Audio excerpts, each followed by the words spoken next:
Women in Florida and in many other states are now virtually banned from getting an abortion, and this includes the abortion pill.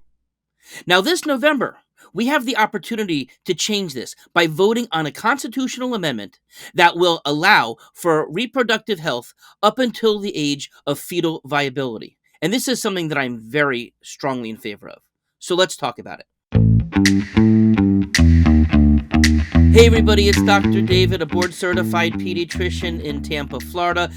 Reproductive health, as well as every other aspect of health, has been something that I have been really fighting for and focusing on for a good part of my career because I really focus on choice when it comes to healthcare. And that's across the board, whether it's with vaccine choice, reproductive health, whether you should use a medicine or something herbal, more natural. This should be a decision that a person makes for themselves or a parent for their child, and we should respect people's decisions to make those decisions for themselves for anything that comes to healthcare. Now, today we're going to be talking about the recent Supreme Court decision here in Florida that has led to this ban. We're going to also talk about what the new Florida law says. We're going to talk about the implications of the new law, and we're going to talk about what people can be doing to help reverse this law. And while I'm speaking specifically on Florida because I'm very knowledgeable about the laws here. This is something that is happening throughout many states during the country. So even though I'm just talking about Florida, this is certainly applicable to many of the other states that are doing this. And there are other states who have constitutional amendments on the ballot coming up as well. Now, as of right now, in terms of abortion ban, so currently abortion is now banned in 14 states across the country. Between 6 and 12 weeks, there are five states that allow limited, so that limited range between 5 and 12 weeks are allowed for abortion. Between 15 weeks and 22 weeks, there are 6 other states, and there are 25 states that do not have a ban. In other words, half of them have some level of ban relative to when in gestation it is, but it exists. So in half of the states, women do not have a right to choose when they want to up until the age of viability. Okay, now in terms of the Florida Supreme Court, and this is something that was ruled on this spring. Now, the legislation that has said they declared the legislation does have a right to limit the what up until when abortions are legal. Okay, and the case that was put in front of them was a case that went back to 2022, and it was relative to a 15-week ban. And in that ban, that also included no exemptions whatsoever, exceptions, I meant to say, for rape, incest, or human trafficking. It did include exceptions for fatal abnormalities, such as with my patient that I presented here in the on this channel, and I'll be speaking more about. And they said that only if those fetal abnormalities were found up to 15 weeks, between 15 weeks through viability. That's the way that the law was set. In such cases, there would need to be 2 doctors to sign off that saying the baby will die shortly after birth before and that would be before in order for an abortion to happen. Is that the 2 doctors have to sign off on this. Now, of course, if this very draconian 15-week law had been allowed, at least my patient Deborah, to remind people that she had a fetus who had Potter syndrome. With this, the baby did not have any kidneys, could not make amniotic fluid, and therefore the lungs couldn't develop because amniotic fluid is needed for fetal lungs to develop. But it also left no amniotic fluid that is the cushion for the baby. And because of this, she was going through extreme pain as the fetus with no cushion was basically laying on top of her uterus, causing tremendous stretching and pain of the ligaments and all of this types of stuff. She then went on to have to deliver her baby because she was not able to get an abortion because it was too late. It was deemed too late by the medical field. And then she had to watch her baby suffer and suffocate because there was no developing lungs. And basically, after 99 minutes, the fetus struggled, the baby struggled, baby Milo struggled, and died in her arms. And it was an absolutely horrific situation, as you can imagine, for the family, as her physician, to help to go through this. It was really one of the most nightmarish things that I've ever had to deal with. And it just made me so mad, and really why I became such a strong advocate for this. I've always been one who felt for that choice was the way to go when it came to how people should be treated. But at the same time, when it hit really home and watching her go through this, it was just terrible. Now, I have put down in the show description a link to those original videos when I talked about her in a lot more detail. So if you want to go back and check out what was said there, it's there. Now, as far as then what happened, this 2022 law, it went into litigation. And so there was a hole. So the 15-week law did not go into effect right away. Then came 2023, and then they updated the law to make it a 6-week ban. Okay. Now, when the Supreme Court last again in this past month or two ruled that the 15-week ban was allowed, it automatically allowed the 6-week ban to go in for the same reasons that they said the legislation can do that. So there was actually never a 15-week ban that was active in place. It really just went to 6 weeks, which is something that went into place 30 days after the Supreme Court's ruling. So now, the new law does have an exemption for incest, rape, and human trafficking, and for the fatal abnormalities. They do say, however, for rape, incest, etc., human trafficking, that a pregnant person must present a restraining order, a police report, medical record, or other court documenting that they are a victim of rape or incest. Now, of course, there were some women who didn't go and report that because they were afraid, they were embarrassed. Maybe it was somebody that they knew, a family member, an employee, that their job was in risk or something along those lines. And so not everybody reports these things, which is terrible. You would think in a world that we live in that we should be allowed to, that a woman should be comfortable to report a crime against her. But unfortunately, not all do. Okay. Now, the exemptions themselves, the way that the new law says, does go through to the end of the second trimester. So that's up until 26 weeks. However, after 27 weeks, you're screwed. 1 week, as if that makes a difference for somebody. But if it's done at 26 weeks, you're allowed to follow through those exemptions, but you're not allowed to at 27 weeks. So and then after that, really, my best advice for a woman is prepare to suffer mentally and physically, because that's most likely going to be your outcome. And it's so sad. Okay. Now, they do also say as another exemption that if it is necessary to save the life of a mother or to prevent a serious risk of substantial and irreversible physical impairment. So I know I've talked about another woman who was told basically that if she were to had to proceed with her pregnancy, that there was a good chance that she was going to lose her attempt to be fertile in the future, which of course that would cover for this as well. Ectopic pregnancy, sometimes, which is where the fetus is developing in the fallopian tube as opposed to in the uterus, which is not going to make it to viability. More than likely, that's going to burst open and could be potentially fatal for the woman as well. So they are allowing for that as well. Now, the new law itself also states that the abortion itself has to take place in the same room with the physician.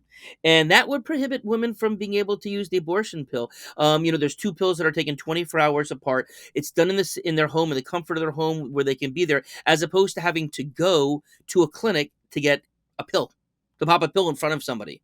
I mean, how ridiculous is that, right? You have to go there, take off work, the emotional trauma of having to go back a second time, because for any abortion, you have to have two appointments 24 hours apart. So again, all of these things that I'm talking about must take place prior to 6 weeks in order for it to be legal. Now, in terms of the implications of the Florida law, so really, it's not common that the majority of women do not know that they are pregnant at 6 weeks. And technically, you can argue it really has to be 5 weeks because it has to be done by 6 weeks.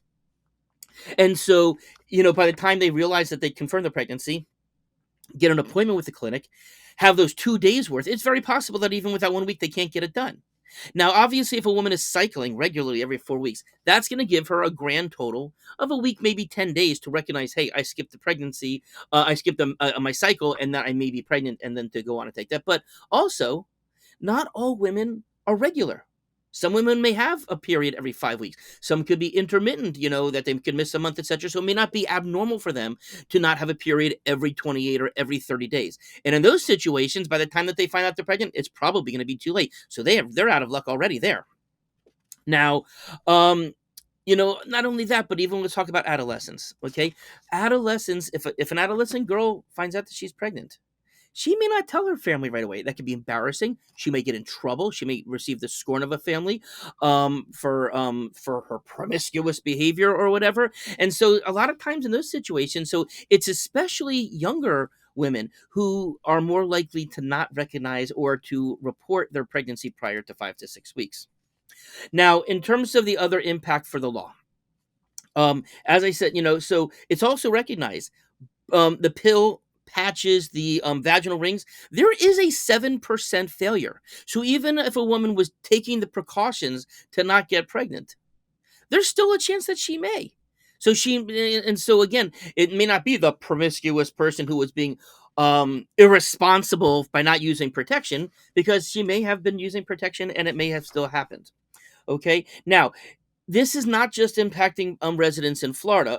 Florida was really only 3 states in the entire South that was permitting abortions. Okay, in North Carolina, there's a 12-week ban. So yes, some could potentially go there, and that could be an 8-hour drive longer if you're on a bus in the state of Florida. And then the closest after that would be up in Virginia, which has a viability law. So a person in the state of Florida probably has to try. If let's say it's at 13 weeks, they'd have to travel all the way up to Virginia or fly somewhere else in the country in order to get the health care to meet their reproductive needs. Now, also, many women can't take off to go do that. They may not be able to afford to travel. They may not have the time. They may not get off work in time for enough time. Maybe they have children or other people in their family, an elder, who they need to care for, that they can't just go ahead and hop on a plane, on a bus. And not only that, they wouldn't have their support system with them. They may not be able to have somebody, a significant other, a family member, a friend, be able to go with them because of that added burden as well. So imagine having to sit on a bus for 8, 10, 12 hours by yourself, knowing that you are going to have this procedure and have nobody there to support you. That's what these laws are going to do to people. That's what they're doing already to people. So what can we do? November 5th is when the election is. Okay. Florida, as I mentioned, along with other states, have constitutional amendments that people will vote on, that if it passes. Now, here in Florida, there does need to be 60% at least. So it's what we referred to as a supermajority. It's not a simple majority. 60% of people have to vote in favor of this constitutional amendment, which says as follows: no law shall prohibit, penalize, delay, or restrict abortion before viability or when necessary to protect the patient's health, as determined by the patient's healthcare provider. Not two, one. That was my commentary. This amendment does not change the legislator's constitutional authority to require notification to a parent or guardian before a minor has the abortion. Now, fetal viability is considered around 24 weeks, just for that's what it is. Now, why is it that I believe that women should have this right? Okay, so first of all, my patient, Deborah Dorbert, and today so this is what's today, the 6th of May. She was on MSNBC this morning, with Katie Fang, where she talked about this. And we'll put a link to the MSNBC video there as well. She talked about, and some, I mean, imagine going on TV and talking about this, like how strong this woman is to do this. Sharing with the nation that her entire family has had to go through therapy. Her little son has had to go through therapy. They had to explain what death is, because when it first happened, they weren't able to explain. He was way too young. Now he's at the age where he can start to understand the concept of death. But having to explain that to a child before you're ready or before you'd ever want to, she's having to do that now. She went into a deep depression. She was having suicidal thoughts. Now I've added that link there as well. As well as I said to the link when I first talked about it. So if you really want to go back and see what this has been all about, check it out. It's pretty a pull on the heartstrings for sure. Now I realize that there are people who, and the main driver for people who are anti reproductive rights, are from a religious perspective. I get that. I understand that some people will consider conception the start of life. I also understand that most people in America do not, and many religions do not. And so there's got to be a separation between church and state. And for many people, this is where that's being where that's kind of blending and being mixed together. But women are not second-class citizens. There's no law in the books that says that a guy can't do something up to until a certain age or certain thing, So this is almost putting women in as a second-class citizen in our country. Forced pregnancies can happen, that are made to deliver. That can have an impact on their entire life. Maybe they were going in grad school or medical school or whatever, that they wouldn't be able to complete their training because they have to take care of a baby. It wasn't the right time for them. Okay, maybe it's not the right time because they're having to care for a sick child. I've had parents who specifically did not get pregnant once they had an autistic child because like there's no way we can take care of another child, and so for their family, they're like, we can't sustain this. We want to terminate this pregnancy. Imagine if they weren't allowed to do that. That's choice. So again, what could you do? If you're a Florida citizen or in another state where this is on the ballot, of course, the most important thing that you can do is vote for the constitutional amendment. And of course, tell everybody, anybody that you think, even if it's somebody of a different generation who may not be the childbearing age, this is going to impact your family. This is going to impact others that you may care about. Give people the right to make a choice. A woman decides she wants to maintain her pregnancy despite those things. God bless her. More power to her. But that's a choice, and everybody should be allowed to make a choice. Now, another thing people could do is canvas. So, Floridians Protecting Freedom.com. That's the organization, Floridians Protecting Freedom. Canvassing, phone banking, they're door to door. All of those types of things can be done in getting the word out. And of course, you can donate to the cause too. Again, that's Floridians Protecting Freedom.com. I've also put a link in the show description down below so you can see that. But again, support, give funding so that advertising and other things can do. So I know I very often don't take a very big, I don't consider this a political stand.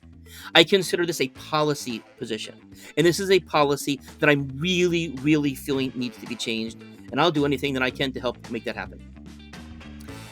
Have a nice day.